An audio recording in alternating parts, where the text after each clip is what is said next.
السلام علیکم ورحمۃ اللہ وبرکاتہ۔ آپ سب سننے اور دیکھنے والوں کے لیے میری اللہ تعالیٰ سے دعا ہے کہ اللہ تعالیٰ آپ سب کو صحت تندرستی والی، ایمان والی اور اسلام والی لمبی زندگی عطا فرمائے اور اس میں بہت زیادہ نیکیاں کرنے کی توفیق عطا فرمائے۔ تو الحمدللہ ثم الحمدللہ ہمارا سلسلہ چل رہا تھا، سلسلہ صلاۃ و اذکار۔ اس میں آج انشاءاللہ العزیز ہم پڑھیں گے تشہد میں درود کون سا پڑھنا ہے۔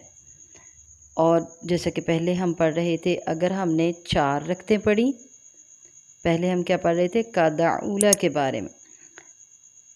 وہ کیا ہے؟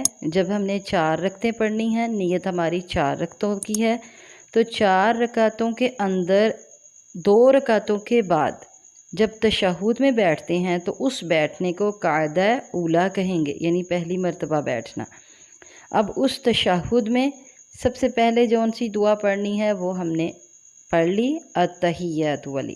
اس کے بعد عبد الرحمن بن ابو لیلہ رضی اللہ تعالی عنہ سے روایت ہے، وہ کہتے ہیں سألنا رسول اللہ صلی اللہ علیہ وسلم، ہم نے رسول اللہ صلی اللہ علیہ وسلم سے سوال کیا، فقلنا یا رسول اللہ صلی اللہ علیہ وسلم کیف الصلاۃ علیکم اہل البیت، تو وہ کہتے ہیں ہم نے کہا اے اللہ کے رسول، ہم کیسے آپ پر درود بھیجیں، کون سا درود پڑھیں نماز میں؟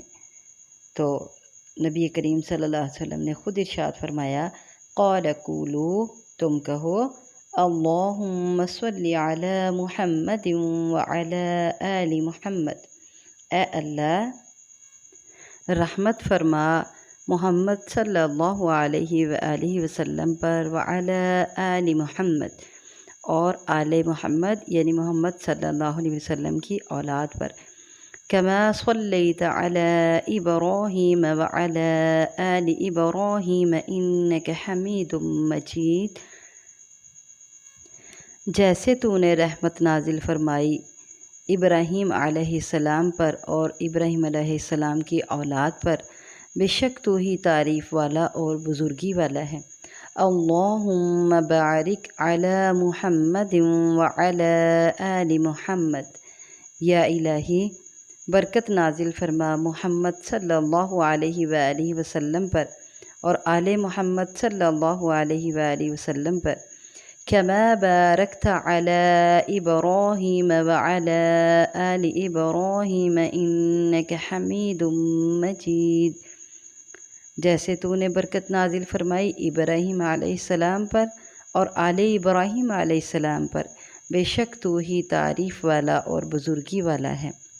تو یہ ہے وہ درود جو نبی کریم صلی اللہ علیہ وسلم نے خود صحابہ کرام کو سکھایا۔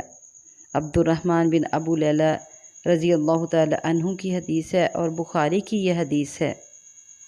تو تشہد میں التحیات کے بعد درود بھی پڑھنا قعدہ اولیٰ میں، یعنی 4 رکعتوں کے درمیان میں 2 رکعتوں کے بعد جب آپ بیٹھیں گے پہلے تشہد پر، تو اس میں درود ابراہیمی پڑھنا بھی ثابت ہے حدیث سے،